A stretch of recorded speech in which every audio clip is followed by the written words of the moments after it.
ত্রিপুরা বিশালগড় ও উদয়পুরে প্রভাবশালী ব্যক্তির বাড়িতে ইডি আধিকারিকদের অভিযান।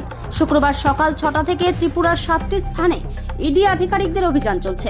মাদক পাচারকারীরা ইডি আধিকারিকদের নজরদারিতে রয়েছে। এনফোর্সমেন্ট ডিরেক্টরেট তথা ইডি শুক্রবার ত্রিপুরার 7টি স্থানে একযোগে অভিযান চালিয়েছে। আর্থিক অনিয়ম ও মাদক পাচারের সঙ্গে যুক্ত সন্দেহভাজন ব্যক্তি ও সংস্থাগুলিকে লক্ষ্য করে তল্লাশি চালানো হচ্ছে। ত্রিপুরা গোমতী জেলা উদয়পুর পুলিশ লাইন স্থিত পুলিশ কর্মী ধ্রুব মজুমদারের শ্বশুর তথা অবসরপ্রাপ্ত পুলিশ কর্মী অমল বৈদ্যের বাড়িতেও ইডির অভিযান চলছে। সেই সাথে সিপাহীজলা জেলা বিশালগড় আমবাগান এলাকার তাপস দেবনাথের বাড়িতে হানা দিয়েছে ইডি।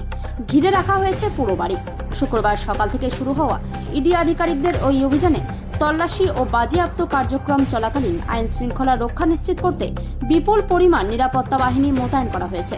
সরকারি সূত্র অনুযায়ী এই অভিযানের মধ্যে আর্থিক অপরাধ ও অবৈধ মাদক বাণিজ্যের বিরুদ্ধে চলমান তদন্তের অংশ। ইডির আধিকারিকরা বিভিন্ন নথি, ডিজিটাল তথ্য এবং অন্যান্য উপাদান পরীক্ষা করছে, যা মাদক পাচারকারীদের ও আর্থিক অপরাধীদের মধ্যে একটি সম্ভাব্য যোগসূত্র উদ্ঘাটনে সহায়ক হতে পারে। যদিও নির্দিষ্ট স্থানের বিষয়ে বিস্তারিত তথ্য গোপন রাখা হয়েছে।